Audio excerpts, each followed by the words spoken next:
بسم اللہ الرحمن الرحیم۔ ناظرین، آپ دیکھ رہے ہیں القمر ٹی وی کا یہ پروگرام پوڈ کاسٹ ہے۔ یہ آج کے اس پوڈ کاسٹ میں ہمارے ساتھ ایک ایسی شخصیت موجود ہیں کہ ایک ماہ کے اندر انہوں نے اپنی 3 جماعتیں تبدیل کی ہیں۔ تو میرے ساتھ اس وقت موجود ہیں حافظ فیصل محمود جانباز صاحب۔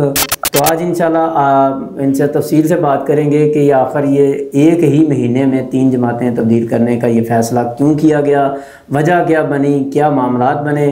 بہت سی تفصیلی گفتگو ہوگی۔ آپ صاحب نے یہ پروگرام لازمی دیکھنا ہے۔ آپ نے ایک مہینے کے اندر 3 جماعتیں تبدیل کیں، وجہ کیا بنی؟ پروفیسر ساجد میر رحمہ اللہ تعالیٰ کہ جن کے بارے میں کہتا ہوں کہ وہ اب بھی میرے امیر محترم ہیں۔ میں یہ فیصلہ نہیں کرنا چاہتا تھا، لیکن بوجھل دل کے ساتھ مجھے مرکزی جمعیت کو جو ہے نا وہ خیر بات کہنا پڑا۔ آپ نے وہ بیان میں کہا کہ حافظ عبدالکریم صاحب کے بارے میں جو کہ مرکزی جمعیت کے موجودہ امیر ہیں، ان کے بارے میں کچھ باتیں کی۔ جی اس والے سے آپ نے ایک بات کی کہ مجھے جو ہے نا پروفیسر ساجد میر صاحب کی بیماری کے ایام میں معزول کر دیا گیا۔ اس کی وجہ کیا بنی معزول کرنے کی؟ پورے 1 سال کے اندر میں بطور ناظم دفتر حافظ عبدالکریم صاحب کی شفقت سے اور ان کی محبت سے محروم رہا ہوں، اور اس کا مجھے بڑا دکھ ہے۔ بس لوگ، میں نے جو سنا ہے، لوگ باتیں کرتے ہیں کوئی آپ کے اوپر کوئی کرپشن کا الزام لگایا گیا تھا، کوئی ایسا کہ آپ کہتے ہیں کہ جواب نہیں دے سکے تھے۔ جی، میں سمجھتا ہوں کہ یہ ایک بندہ، میں اس کا نام نہیں لینا چاہتا، اصل میں یہ تھا کہ وہ بندہ خود امیدوار تھا ناظم دفتر کی سیٹ کا۔ آپ نے ادھر آپ شام صاحب کے پاس بیٹھ کے جو ویڈیو بیان جاری کیا ہے، جی بالکل، اس کے اندر آپ نے کہا کہ ہمارا حافظ عبدالکریم صاحب کے ساتھ کوئی معاملہ طے پایا تھا جس کے اندر کچھ افراد کے بھی آپ نے نام دیے ہیں کہ مجھے ان سے کوئی گلہ نہیں، حافظ صاحب سے گلہ ہے۔ تو وہ کیا، وہ ویڈیو بیان کی حقیقت کیا ہے؟ انہوں نے کہا پھر آپ ایک ویڈیو بیان ہمیں نا کاغذ پہ لکھ کے دے دیں کہ آپ کی وابستگیاں جماعت کے ساتھ ہیں۔ تو میں نے کہا میرا لکھ کے دیں، جو نا وہ دینے کو تیار ہوا، ایسا مسئلہ ہی نہیں ہے۔ میں مرکز میں آیا تو میں نے نا ایک لیٹر پہ لکھ کے اپنا دستخط وغیرہ کر دیے۔ تو بہرحال بات یہ ہے کہ پھر حافظ عبدالکریم صاحب بڑے خوش ہوئے اور ان کا یار آپ نے بہت اچھا کام کیا ہے۔ انہوں نے حافظ یونس آزاد صاحب کو کہا تھا کہ الیکشن کے بعد اس بندے کو پروموشن دینی ہے، ٹھیک ہے، اور جو بھی ہے اس کے معاملات وہ حل کرنے ہیں۔ تو ہمیں ایک امید لگ گئی تھی کہ چلیں جی جو ناانصافی میرے ساتھ ہوئی ہے اس کا ازالہ ہو جائے گا۔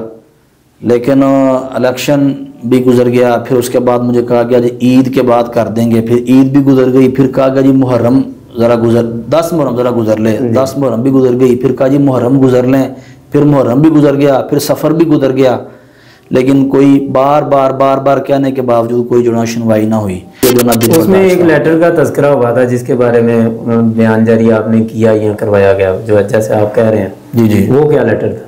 نہیں، وہ یہی تھا کہ حافظ عبدالکریم صاحب جو ہے نا فری فیئر جو ہے نا وہ الیکشن کروائے ہیں، اس طرح کی وہ تھی درخواست۔ وہ آپ نے درخواست دی، اس پہ جو ہے اس سے پھر ہم نے جو ہے نا دستبرداری کا اعلان کر دیا تھا کہ ہمارا اس درخواست سے کوئی تعلق نہیں ہے۔ اس کے بعد یعنی کہ حافظ صاحب نے آپ کے جو آپ نے اس میں آپ نے ویڈیو بیان میں جاری بات کی حافظ شام صاحب کے پاس بیٹھ کے، جی کہ جھوٹ والی بات وہ یہ ہے کہ جو اپنا حافظ عبدالکریم صاحب کے بارے میں بات کی کہ اس وجہ سے آپ نے ان کو جھوٹا کہا۔ اس وقت جو میرے منہ سے جو الفاظ حافظ صاحب کے بارے میں یا ان کے خلاف، آپ نے شکست کے بارے میں کہا تھا کہ میں جی بالکل بڑے سخت الفاظ میرے منہ سے دوں گا، تو وہ بڑے سخت الفاظ میرے منہ سے نکل گئے تھے۔ تو میں سمجھتا ہوں کہ وہ اس وقت کسی اور کے الفاظ تھے جو میرے منہ میں ڈالے گئے تھے۔ پنجاب کے لیول پہ آپ کو ذمہ داری دی گئی، اللہ کے فضل سے مجھے 31 اگست کو جو ہے نا وہ انہوں نے ذمہ داری دی تھی، اور 10-15 دن کے اندر الحمدللہ میں نے بڑی سپیڈ کے ساتھ کام کا آغاز کیا تھا، جس میں مرید کا دورہ کاموں کی کے احباب سے ملاقات ہوئی۔ اسی طرح گوجرانوالا میں ہم نے ڈویژن کی میٹنگ میں جو نا وہاں شمولیت کی، اسی طرح ڈسکا اور وزیر آباد۔ تو یہ یعنی پھر لاہور مرکز کے اندر بھی جو نا میں وہاں پہ 1-2 دن جاتا رہا۔ پھر یہ سارے معاملات کے باوجود آپ نے ان کو چھوڑ دیا صرف اس لیے کہ ہمارے دل میں پروفیسر ساجد میر صاحب کی محبت کی وجہ سے ایک جو خلش تھی۔ جی پروفیسر ساجد میر صاحب رحمۃ اللہ علیہ، ان کی زندگی میں بھی جب آپ کی کوئی حافظ صاحب کے ساتھ کوئی ٹکراؤ ہوا، معاملات میں گڑبڑ تھی؟ میری شکایت میرے محترم سے کی اچھا میرے محترم سے میری. تو میرے محترم نے مجھے بلایا تو میں نے ان کو ساری بات بتا دی کہ میرے محترم یہ بات ایسے نہیں ایسے ہے. تو میں خیر پریشان بھی ہوا کہ یار یہ چیز تو ہے ہی نہیں جس کا میرے اوپر الزام لگ رہا ہے. جی. تو جب حافظ صاحب چلے گئے تو پھر میں نے میرے محترم سے کہا, میں نے کہا میرے محترم میں تو بڑا پریشان ہوا ہوں کہ ایک بندے کا میرے اوپر لیبل لگا ہوا ہے. ہاں جی. اس کی وجہ سے جو نا اس طرح میرے ساتھ ہو رہا ہے. تو مجھے وہ منظر نہیں بھولتا. میرے محترم اخبار پڑھ رہے تھے تو انہوں نے میری طرف دیکھا اور مسکرا کے کہتے ہیں پت کامل دھیان دو میں ہے نا جی. ٹھیک ہو گیا. اچھا سوشل میڈیا پہ آپ نے جیسے اب قرآن و سنت موومنٹ کو آپ نے علامہ ابراہیم علیہ صاحب کی جماعت کو جوائن کر لیا. جی جی. پہلے آپ نے جمعیت کو جوائن کیا, تنقید کا نشانہ بنے, بھرپور بنے, لوگوں کے جواب دیے آپ نے کہ نہیں دی؟ نہیں, میں نے کوئی جواب نہیں دیا. آپ نے کوئی جواب نہیں دیا. اب آپ نے پھر جماعت بدلی 1 مہینے کے اندر, تیسری بار یعنی کہ تیسری جماعت میں گئے, دوسری بار جماعت بدلی آپ نے. تو اب بدلنے کے بعد آپ کو طرح طرح کی تنقید کا نشانہ سوشل میڈیا پہ بنایا جا رہا ہے. فیس بک کے اوپر کہیں لوٹا کہا جا رہا ہے, کبھی فراڈیا.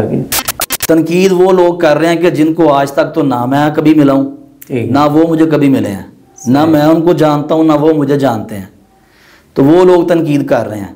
تو ایسے لوگ سوشل میڈیا پہ ہی دیکھ دو, ہاں, جن کا تنظیمی معاملات سے دور دور تک کا کوئی تعلق ہی نہیں ہے. قرآن و سنت موومنٹ کو جوائن کر چکے ہیں. جی الحمدللہ. تو اب جو ہے قرآن و سنت موومنٹ کا مستقبل کیا دیکھتے ہیں؟ میں سمجھتا ہوں کہ انشاءاللہ ان قریب قرآن و سنت موومنٹ اہل حدیثوں کی ایک بہت بڑی سیاسی قوت بن کے سامنے آ رہی ہے. اچھا. اس کی وجہ یہ ہے کہ حضرت علامہ ابتسام الہی ظہیر صاحب کی جو شخصیت ہے نا, وہ اس وقت اہل حدیثوں میں ایک نمایاں شخصیت ہے, اور مسلک اہل حدیث میں سب سے نمایاں شخصیت ان کی ہے. مزے کی بات یہ ہے کہ جب میں موومنٹ میں شامل ہوا نا, تو مجھے مرکزی جمعیت کے بہت سارے عہدیداروں کی کالیں آئی ہیں. میں نام نہیں یہاں پہ لیتا, ان کے لیے پھر مسائل بنے گئے. مجھے ان کی کالیں آئی ہیں اور انہوں نے کہا یار یہ آپ نے فیصلہ اچھا کیا. تو باتیں ہوئی تو ان کے منہ کے الفاظ تھے. انہوں نے کہا یار پروفیسر ساجد میر صاحب کے بعد اگر کوئی بندہ ہے تو وہ علامہ ابراہیم ہی ہے. اللہ اکبر. تو جب ہم نے ان کو کہا کہ پھر آپ بھی آ جائیں موومنٹ میں, تو پھر وہ اپنے معاملات مسائل بتانے لگ گئے. اچھا موومنٹ کے بارے سے بات. تو قرآن و سنت موومنٹ اللہ کے فضل سے ایک سیاسی قوت بن کے سامنے آ رہی ہے. انشاءاللہ اللہ کے فضل سے 2026 کے اندر یعنی اگلے سال قرآن و سنت موومنٹ مینار پاکستان میں اپنا پاور شو کر رہی ہے. اچھا. اور اس پاور شو کے بعد انشاءاللہ پھر اللہ کے فضل سے ایک ملک گیر سیاسی قوت بن کے ابھرے گی انشاءاللہ. یعنی ابھی آپ نہیں ہے جو ابھی آپ نے کہا. مجھے یہ بات بتائیں, آپ ناظم دفتر رہے ہیں, مجھے یہ بات بتائیں کیا پروفیسر ساجد میر صاحب نے علامہ ابراہیم صاحب کا ساتھ چھوڑا تھا؟ کبھی بھی نہیں چھوڑا. کیا انہوں نے اس کو غیر جماعتی قرار دیا؟ کبھی بھی نہیں دیا. شاید یہی وجہ ہے, یہی وجہ تک میں کہہ رہا ہوں آخری سانس تک. اب مجھے یہ بتائیں آخر میں ناظرین کو آپ پیغام کیا دینا چاہیں گے؟ میں یہ پیغام دینا چاہتا ہوں کہ جماعتیں بدلنے سے کوئی بندہ کافر نہیں ہو جاتا. نہ کسی جماعت میں جانے سے کیا کہتے ہیں اس کا ایمان میں اضافہ ہوتا ہے, نہ کسی جماعت کو چھوڑنے سے اس کا ایمان کم ہوتا ہے. ٹھیک ہے. تو یہ ہے کہ نظریہ سوچ ہر بندہ اپنے نظریے میں سوچ میں اور فکر میں آزاد ہے. تو فیس بک پہ خام خواہ تنقید کرنے والوں کو سوچنا چاہیے کہ کم از کم دیکھ لیا کریں کہ اصل معاملات پس پردہ کیا معاملات ہیں. تنظیمی بندے کو پتہ ہوتا ہے. ٹھیک ہے. تو انشاءاللہ پھر ایک نئے پروگرام کے ساتھ دوبارہ ملاقات ہوگی. تب تک کے لیے اللہ حافظ.